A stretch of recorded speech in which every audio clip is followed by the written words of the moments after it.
Oui, frères et sœurs, shalom encore, que Dieu nous bénisse. Oui, c'est encore votre serviteur, l'apôtre Niezalé Ebenezer. Et je voudrais encore bénir le Seigneur pour ta vie. Je voudrais encore rendre gloire à Dieu pour ta vie. Je voudrais glorifier Yahweh pour ta vie ce matin. Je voudrais dire à Yeshua Mashiach qu'il se souvienne de toi. Alléluia. Toi qui peut-être a perdu espoir. Toi qui peut-être a dit que on dirait affaire de Dieu là c'est faux. Hein? Parce que avant que l'année ne commence, les serviteurs de Dieu avaient dit que j'allais être béni. J'allais me marier. J'allais faire ceci. J'allais faire cela. Et on dirait que l'affaire de Dieu là c'est faux. Hein?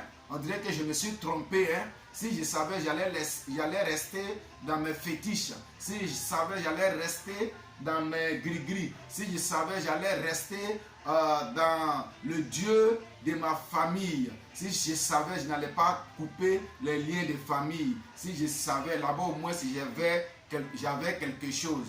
Frère,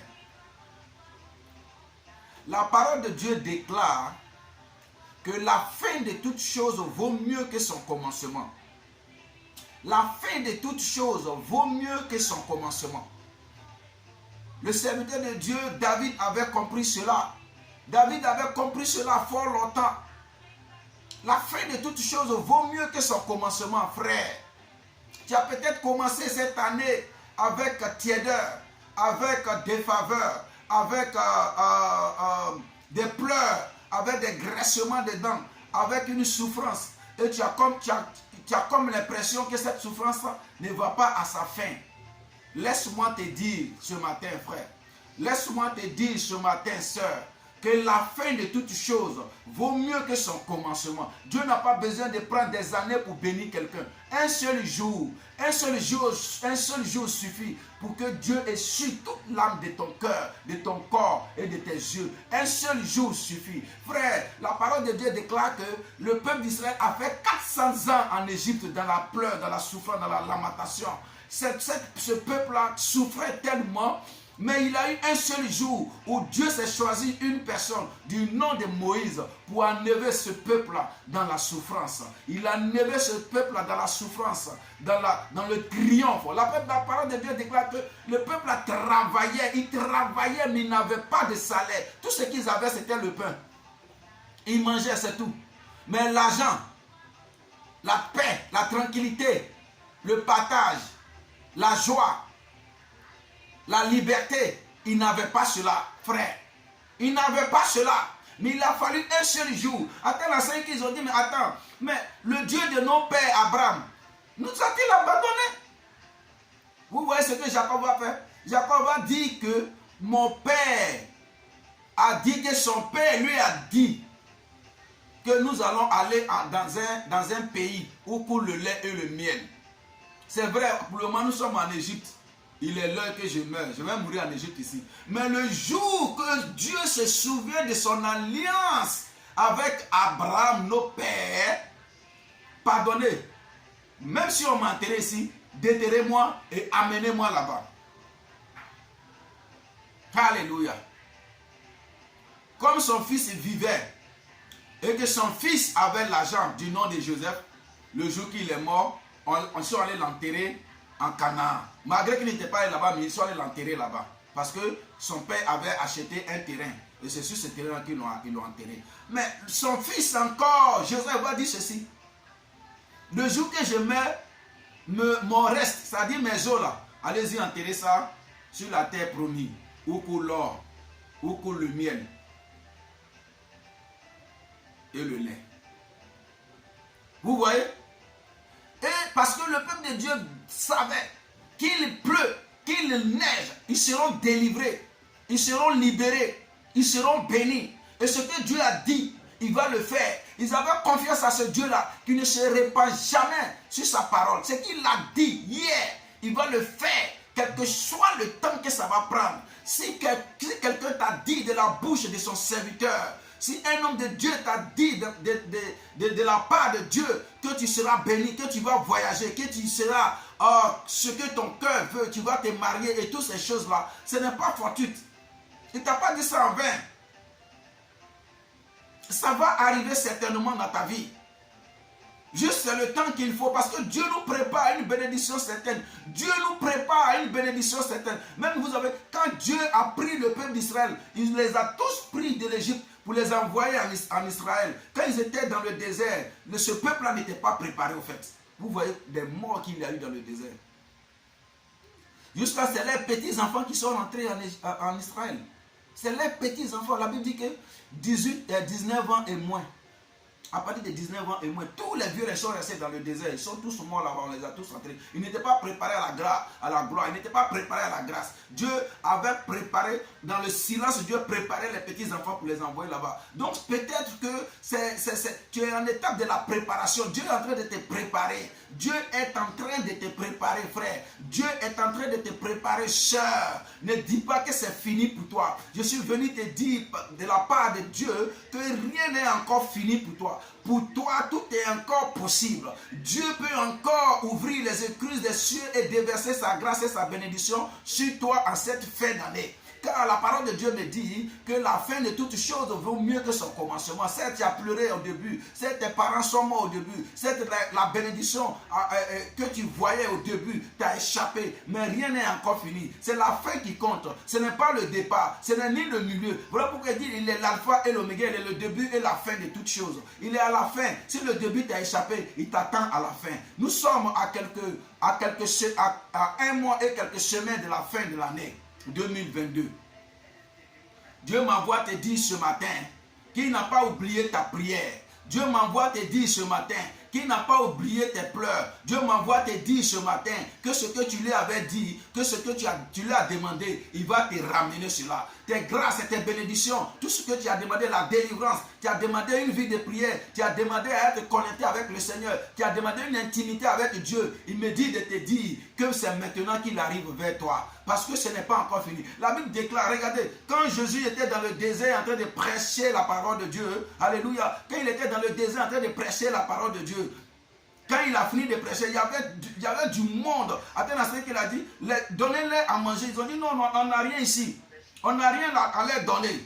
Alléluia. On n'a rien à leur donner. Il dit, si nous avons quelque chose à leur donner, est-ce qu'il n'y a pas quelqu'un qui a pain là-bas? Il dit, si, il y a quelqu'un qui a du pain et du poisson. Il dit, envoyez ce pain-là, envoyez les poissons. Quand Dieu a prié, quand Jésus a prié, qu'il a multiplié cela, il dit, faites-les asseoir en tranche de 50, 50, 50, 10, 10, 10, 10, 10.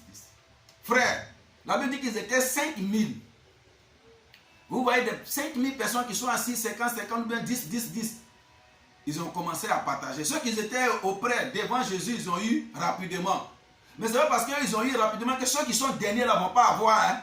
Alléluia. Est-ce que tu es dans la révélation? C'est pas parce que ton frère a été béni dès le début de l'année que toi, ta bénédiction est au fond là-bas, tu ne vas pas avoir ta grâce, ta bénédiction. Non, c'est parce que tout juste, il était là. Donc la bénédiction a commencé par lui. Mais ce n'est pas fini par lui. Il y a encore une bénédiction qui découle. Il y a encore une grâce qui découle. Il y a encore la grâce, la faveur de Dieu. Dieu dit, là où la main de l'homme s'arrête, c'est là que commence pour Dieu. Donc la main de l'homme s'est arrêtée sur ta vie. Dieu maintenant va commencer sa main sur ta vie. Alléluia. Il ne t'a pas oublié. Il n'oublie personne. Il n'oublie personne.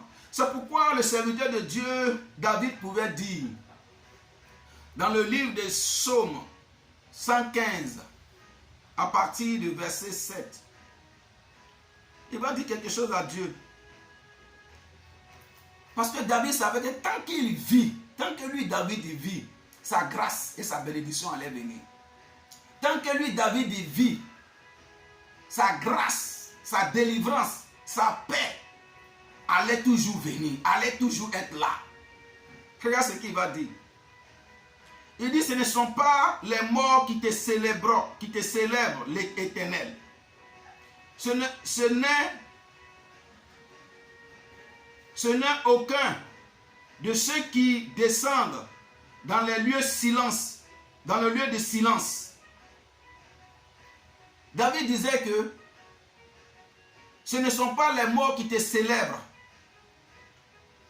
Ô Éternel, ce n'est aucun de ceux qui descendent dans le silence, dans la fosse, dans la tombe. Alléluia. Ce n'est pas les morts qui célèbrent le Seigneur. Tu le célèbres par rapport à quoi? Par rapport à ta bénédiction. Tu célèbres le Dieu d'Israël par rapport à quoi? Par rapport à ta grâce. Tu le célèbres par rapport à quoi? Par rapport à ce qu'il a fait dans ta vie, le miracle qu'il a fait dans ta vie. Donc David savait que tant que lui, David, il vit, il priait pour vivre.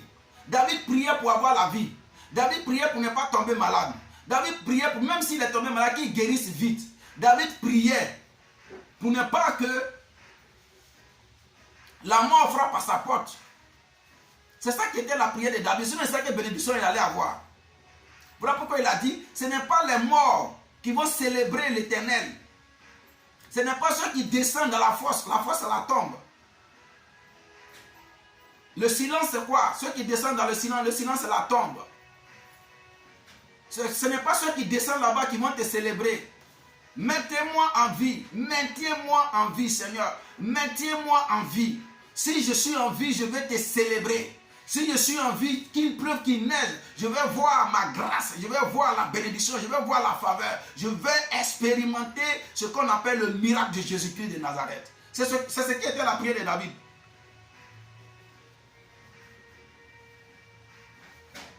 Vous voyez, le même livre des Psaumes, le chapitre 6 au verset 5, il dit quoi? Car celui qui meurt n'a plus ton souvenir. David dit, celui qui meurt n'a plus ton souvenir. C'est-à-dire, celui qui meurt là, le miracle est fini pour lui. Celui qui meurt là, la grâce est finie pour lui. Celui qui meurt là, la bénédiction est finie pour lui.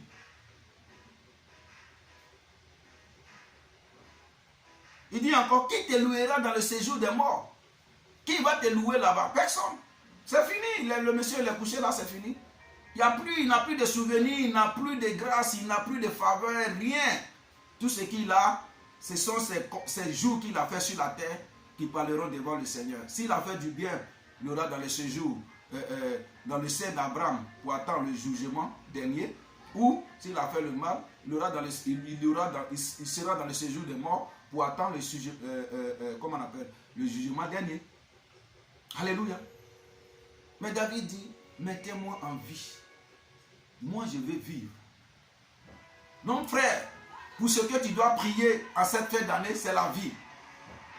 Mais ta grâce, ta bénédiction, ce que Dieu a promis et ce que Dieu a dit dans la bouche de son serviteur, que ça soit la méveste, que ça soit ailleurs, ça va t'arriver. Ne sois pas pressé, ne sois pas inquiet, ne promets pas tes regards inquiets, ne dis pas que les hommes de Dieu t'ont menti, ne dis pas que les hommes de Dieu t'ont trahi parce qu'ils voulaient une offrande. Non, ce n'est pas parce qu'ils voulaient une offrande, c'est parce que Dieu les a montrés. Parce que quand Dieu ne montre pas, un serviteur de Dieu, de son rang ne peut pas parler. Mais c'est quand Dieu montre, quand il révèle qu'un serviteur de Dieu ouvre la bouche et il parle.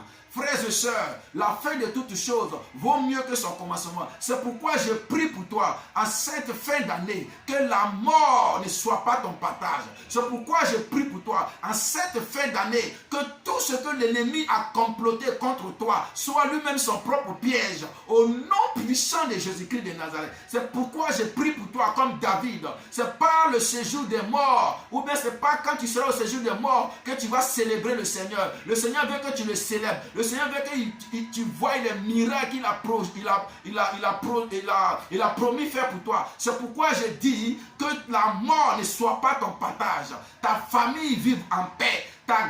Tes enfants vivent en paix. Tes projets vivent en paix. Ta vie soit un danger pour un sorcier. Je voudrais te dire ce soir que ta vie est un danger pour un sorcier. Je voudrais te dire ce soir que ta vie est un danger pour un ennemi. La Bible de Dieu nous dit que nous sommes une pierre. Contre nos ennemis, nous sommes une pierre. S'il tombe sur cette pierre, il est écrasé. Si nous tombons sur lui en tant que pierre, on le brise. Alléluia. Alors ce matin, je suis venu te dire que tu es une pierre pour ton ennemi. Tu es une pierre pour le sorcier. Quand il va tomber sur toi, il sera brisé. Quand tu vas tomber sur lui, il sera écrasé. De tous les deux côtés, c'est toi qui es vainqueur. C'est pourquoi je te dis ce matin, ne te lamente plus. Ne dis plus que la bénédiction n'est pas pour toi. Ne dis plus que la grâce là, c'est pas pour toi. Ne dis plus que Dieu t'a oublié. Dieu ne t'a pas oublié. Mais ce que tu dois faire, c'est de prier pour que la grâce et la faveur de Dieu soient sur ta vie. Laisse-moi te dire dans le livre de Genèse chapitre 32 à partir du verset 26.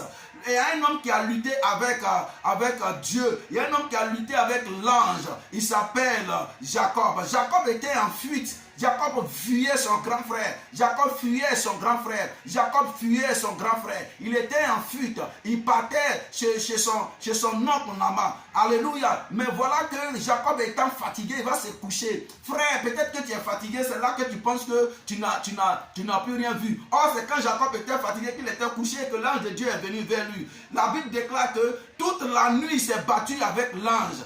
Toute la nuit il s'est battu avec l'ange. Et le jour s'est levé maintenant. Alléluia. Le jour va se lever pour toi où le Dieu d'Israël sera obligé de te demander qu'est-ce que tu veux que je fasse pour toi parce que je suis pressé. Je veux partir. Ta persistance, ton courage, ta vigueur veux me caler ici. Moi je veux partir. Maintenant, qu'est-ce que tu veux que je fasse pour toi? Frère, l'ange voulait partir, mais Jacob l'a saisi. Il dit tu n'iras nulle part. Jusqu'à ce que l'ange a déboîté le pied de Jacob. Il dit, même si tu me tues, moi je ne vais pas te laisser partir. Alléluia. Et l'ange a dit, qu'est-ce que tu veux que je fasse, frère? C'est la persévérance qui a fait que l'ange a demandé à Jacob, il faut persévérer. Toute la nuit, l'ange pouvait bénir Jacob, la nuit est partie. L'ange pouvait lui dire qu'on a fait par là, il est minuit, moi je vais partir. Mais l'ange, la parole de Dieu dit, toute la nuit, c'était au lever du jour. C'était au lever du jour. Les palabres, ça a commencé à 22h, je ne sais pas. Ça a commencé à 21h, je ne sais pas. Peut-être à 19h, peut-être à 18h même, je ne sais pas. Alléluia. Même si c'était à minuit, ça a commencé. Une personne ne peut pas se battre de minuit jusqu'à 6h, ou bien 4h, ou bien 5h. Mais toute la nuit, il a eu le palabre. La lutte. Alléluia. Et l'ange était fatigué. Demande qu'est-ce que tu veux que je fasse parce que je vais partir. Le jour s'élève. Combien de temps tu as fait dans ta souffrance? Combien de temps tu as fait dans tes pleurs? Laisse-moi te dire, le jour s'élève pour toi. L'aurore s'élève pour toi. En cette fin d'année, l'aurore s'élève pour toi. Crois simplement à ce qui sort du bout de mes lèvres. L'aurore s'élève pour toi. Frère, l'aurore s'élève pour toi. Sœur, l'aurore s'élève pour toi. La grâce et la faveur de Dieu est pour toi en cette fin d'année. La faveur de Dieu est pour toi. La grâce, la bénédiction de Dieu est pour toi. Ça ne dépend pas de toi, ça dépend de Dieu. Alléluia. Ça ne dépend pas de combien de temps tu as fait dans la souffrance. Alléluia. La Bible déclare que Élisabeth était vieille. Son mari était vieux. C'est que quand l'ange de la bénédiction est venu chez comment on appelle, Zacharie, il n'a pas cru. Il n'a pas cru. L'ange dit, même si tu ne crois pas, je vais bénir ta famille, mais toi, je vais te donner un signe, tu ne vas pas parler. Jusqu'à ce que le jour que tu vas donner nom à l'enfant, c'est ce jour-là que tu vas parler. Élisabeth, dans sa vieillesse, a eu bébé. Un bébé, pas comme les autres bébés. Un bébé qui est venu annoncer l'arrivée de Christ. Alléluia. Ta bénédiction tarde. Ce n'est pas comme les autres bénédictions. C'est une bénédiction qui va te faire voir. Même quand tu veux te cacher, la grâce va te trouver là-bas. Même quand tu veux te cacher pour passer, tu ne pourras pas passer inaperçu. Parce que c'est une grande bénédiction qui vient de toi, de ta part. Tu ne pourras pas passer inaperçu. Parce que c'est une grande bénédiction qui vient de ta part. De la part de Dieu dans ta vie. Tu ne pourras pas passer inaperçu. Élisabeth ne passait plus inaperçu. Attends à ce que la parole de Dieu dit qu'elle s'est cachée un moment. Arrivé à un certain moment, elle dit, oh, je ne peux plus me cacher. Tout Tout le monde sait que je suis enceinte. Mais cet enfant qu'elle a fait, il s'appelle Jean-Baptiste. Tu as un Jean-Baptiste. Tu as un Jean-Baptiste dans ton ventre. Tu as une bénédiction qui va s'appeler Jean-Baptiste. Une bénédiction qui va annoncer l'arrivée de Christ. Une bénédiction qui va annoncer l'arrivée de tes entreprises. Qui va annoncer l'arrivée de tes usines. Qui va annoncer l'arrivée de tes voyages. Qui va annoncer l'arrivée de tes grâces. Une bénédiction pas comme les autres. Alors t'inquiète plus. Alors te lamente plus. Alors ne dis plus que Dieu t'a oublié. Il n'oublie personne. Il ne t'oubliera jamais. À moins que toi-même tu ne veux plus. Sinon ce qu'il a dit hier sur ta vie, il n'est pas encore tard qu'il le fasse. Frère, je voudrais dire shalom à Dieu pour ta vie. Et je prie le Seigneur pour qu'il te maintienne en vie en cette fin d'année. Et que tous tes ennemis reconnaissent que tu as un Dieu vivant. Quel que soit ce qu'ils vont comploter contre toi, quel que soit ce qu'ils vont manigancer contre toi, quel que soit ce qu'ils vont formater contre toi, quels que soient les projets du diable, quels que soient les projets maléfiques, quels que soient les projets sataniques, je déclare que cela soit un piège pour eux-mêmes, leur propre vie. Que cela soit un piège pour les sorciers de ta famille. Que cela soit un piège et une tombe pour les sorciers de ta famille. Que cela soit un piège et une tombe pour tes ennemis. Que cela soit un piège et une tombe pour ceux qui ne veulent pas te voir réussir. Pour ceux qui ne veulent pas te voir dans la paix. Pour ceux qui ne veulent pas te voir dans l'abondance. Pour ceux qui ne veulent pas te voir dans l'allégresse. Pour ceux qui ne veulent pas te voir dans la joie. Pour ceux qui ne veulent pas te voir célébrer le Christ. Que cela soit pour eux un piège et une tombe au nom puissant de Jésus-Christ de Nazareth. De la manière que le tombeau de Christ a été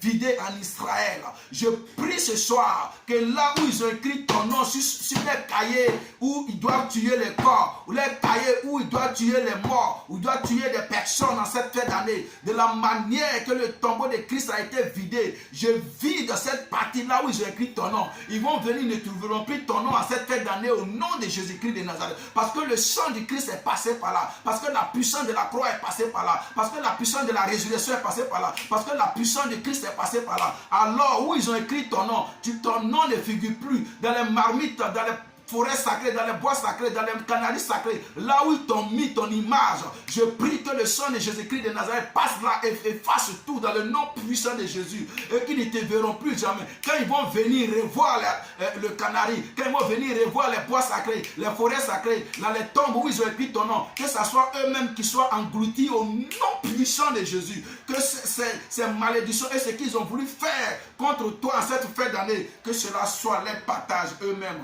au nom puissant de Jésus-Christ de Nazareth. Telle est ma prière pour toi en cette fête d'année. Que Dieu te bénisse, frère. Que Dieu te bénisse, sœur. Shalom à toi. Shalom.